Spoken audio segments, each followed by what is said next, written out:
नायब सैनी सरकार ने विश्वास मत विधानसभा में पेश किया है। विप के बावजूद जननायक जनता पार्टी के 5 विधायक विधानसभा में मौजूद थे, लेकिन जैसे ही विश्वास मत पेश हुआ ये बाहर निकल गए। साथ ही एक निर्दलीय विधायक बलराज कुंडू भी सदन से बाहर निकल गए हैं।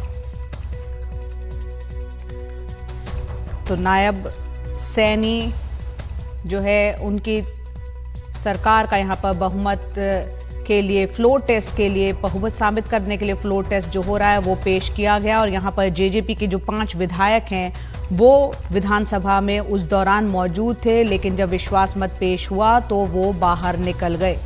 साथ ही बताया ये भी जा रहा है कि एक निर्दलीय विधायक बलराज कुंडू वो भी सदन से बाहर निकल आए। आपको बता दें आज नायब सैनी जो कल ही जिन्होंने मुख्यमंत्री पद की शपथ ली थी उनको फ्लोर टेस्ट में आज अपना बहुमत साबित करना है। गजाली हमारे सहयोगी हमारे साथ जुड़ रहे हैं। गजाली, फ्लोर टेस्ट पेश कर दिया गया है, सदन के भीतर क्या चल रहा है बताएं।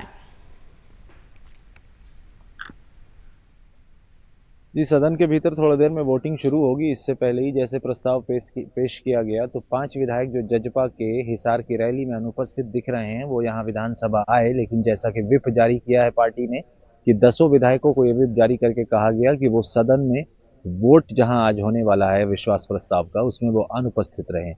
ये बड़ा ही कह लें कि अनोखा व्हिप है, लेकिन लगता है कि पार्टी के जो विधायक कल तक भाजपा के समर्थन में दिख रहे थे वो आज व्हिप को देखते हुए वो सदन से तो बाहर आ गए हैं। वोटिंग की प्रक्रिया शुरू हो जाएगी कुछ देर में, लेकिन ये देखना होगा कि जब तक वोटिंग पूरी नहीं हो जाती तब तक जजपा के जो विधायक हैं वो सदन के बाहर ही रहते हैं, अंदर नहीं जाते हैं। अंदर जाके वोटिंग से एब्सटेन भी कर सकते हैं। ये भी एक प्रक्रिया होती है कि आप सदन के अंदर हों लेकिन आप वोटिंग में भाग ना लें। लेकिन अगर आप व्हिप के शब्द को देखें तो उसमें अनुपस्थित रहने के लिए कहा गया है, यानी आप सदन में अनुपस्थित रहें। तो अभी तो फिलहाल वो 5 विधायक जो हैं वो सदन से वापस बाहर आ गए हैं। एक आज़ाद जो विधायक हैं वो भी बाहर आ गए हैं।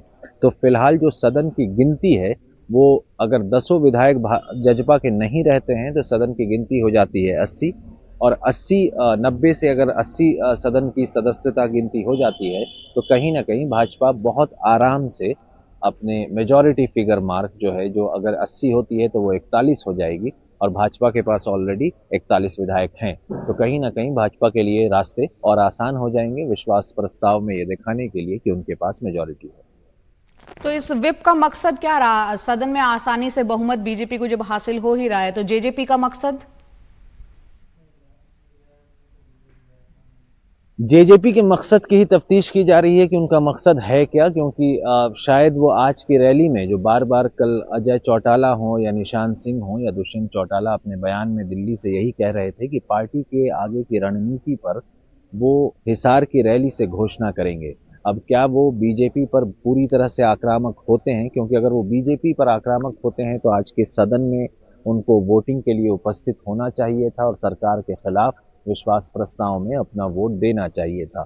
ये भी कह सकते हैं कि अब व्हिप जब जारी हो चुका है तो इससे कहीं ना कहीं साफ पता चलता है कि जेजेपी शायद अभी भी अपने दरवाजे लोकसभा चुनाव से पहले खुले रखना चाहती है, क्योंकि 6 महीने बाद विधानसभा चुनाव भी है। और उनकी स्ट्रैटेजी क्या होगी, रणनीति क्या होगी, या तो वो हो सकती है कि वो लोगों के सामने अपने वोटर्स और कॉन्स्टिट्यूंसी में जाकर यही कहें कि आप लोगों की वजह से हमने सरकार को छोड़ा है।